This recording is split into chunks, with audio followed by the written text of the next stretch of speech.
Do you know that whenever you talk about the abolishment of slavery, a man who successfully waged a political struggle and civil war that preserved a union, ended slavery and created the possibility of civil and social freedom for African Americans?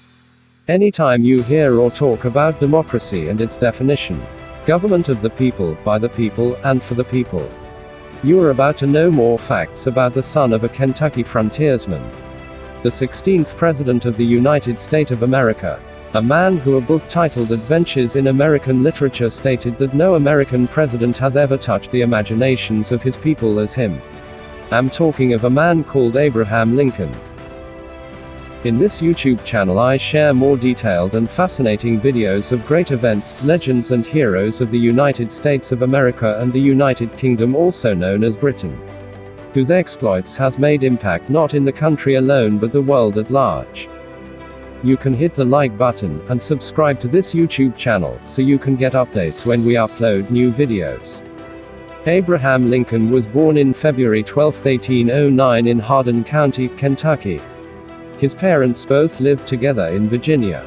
Unfortunately, his mother Hanks by name passed away when he was only 10 years old. His father later moved from Kentucky to Indiana. According to him, it was a wild region, with many bears and other wild animals still in the woods. Lincoln made extraordinary efforts to attain knowledge while working on a farm, splitting rails for fences, and keeping store at New Salem, Illinois. He was a captain in the Black Hawk War, spent 8 years in the Illinois legislature, and rode the circuit of courts for many years. His law partner said of him, his ambition was a little engine that knew no rest. On December 4, 1842, Abraham Lincoln got married to Mary Todd. Mary Lincoln was a member of a large and wealthy, slave-owning Kentucky family. She was well educated. After finishing school during her teens, she moved to Springfield, Illinois, where she lived with her married sister Elizabeth Edwards. Before she married Abraham Lincoln, she was courted by his longtime political opponent Stephen A. Douglas. The Lincolns had 4 sons, of whom only the eldest, Robert, survived both parents. Mary Lincoln staunchly supported her husband throughout his presidency and was active in keeping national morale high during the Civil War.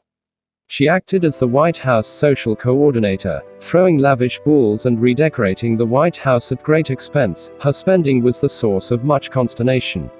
Abraham Lincoln was private about his position on organized religion and respected the beliefs of others.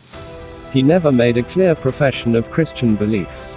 Throughout his public career, Lincoln often quoted scripture.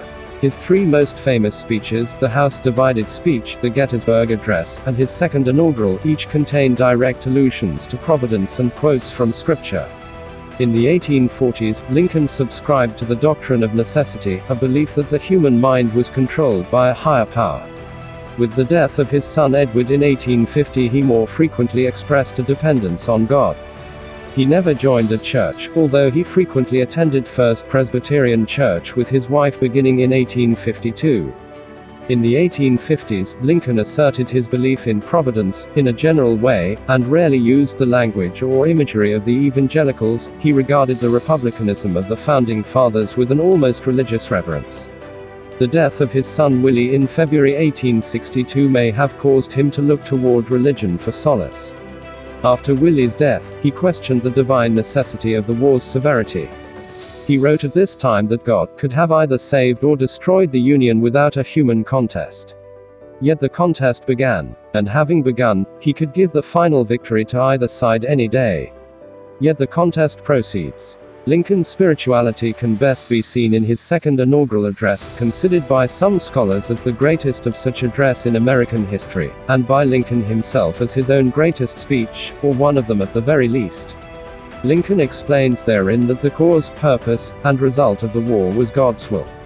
Lincoln's frequent use of religious imagery and language toward the end of his life may have reflected his own personal beliefs or might have been a device to reach his audiences, who were mostly evangelical Protestants. In Lincoln's first inaugural address, he explored the nature of democracy. He denounced secession as anarchy, and explained that majority rule had to be balanced by constitutional restraints. He said, a majority held in restraint by constitutional checks and limitations, and always changing easily with deliberate changes of popular opinions and sentiments, is the only true sovereign of a free. In 1858 Lincoln ran against Stephen A. Douglas for senator. He lost the election, but in debating with Douglas he gained a national reputation that won him the Republican nomination for president in 1860. As president, he built the Republican Party into a strong national organization. Further, he rallied most of the Northern Democrats to the Union cause. On January 1, 1863, he issued the Emancipation Proclamation that declared forever free those slaves within the Confederacy. Lincoln never let the world forget that the Civil War involved an even larger issue. This he stated most movingly in dedicating the military cemetery at Gettysburg, that we here highly resolve that these dead shall not have died in vain, that this nation, under God, shall have a new birth of freedom, and that government of the people, by the people, for the people, shall not perish from the earth.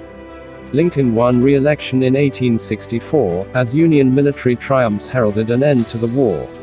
In his planning for peace, the president was flexible and generous, encouraging Southerners to lay down their arms and join speedily in reunion. Lincoln warned the South in his inaugural address, "In your hands, my dissatisfied fellow countrymen, and not in mine, is the momentous issue of civil war. The government will not assail you.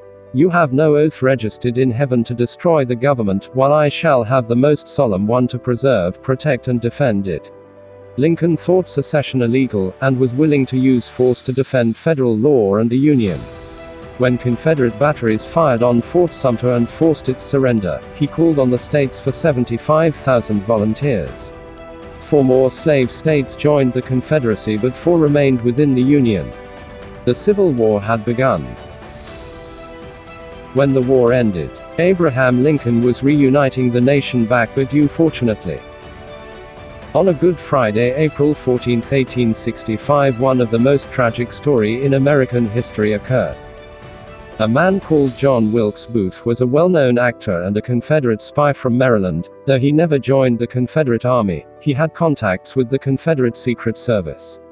After attending an April 11, 1865 speech in which Lincoln promoted voting rights for blacks, Booth hatched a plot to assassinate the president. When Booth learned of the Lincoln's intent to attend a play with General Grant, he planned to assassinate Lincoln and Grant at Ford's Theater.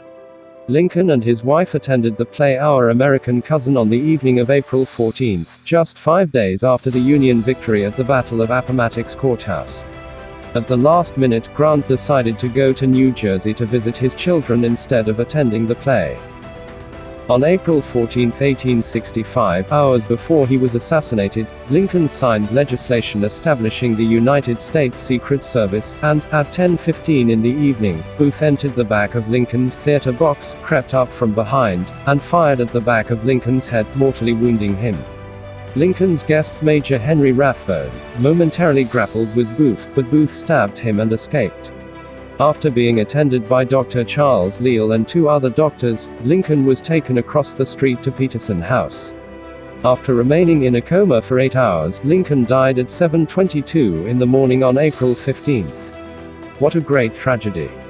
The late president lay in state, first in the East Room of the White House, and then in the Capitol Rotunda from April 19 through April 21.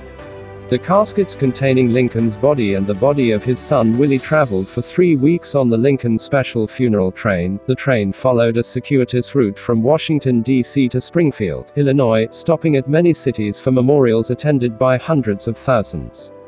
Many others gathered along the tracks as the train passed, with bands, bonfires, and hymns singing or in silent grief.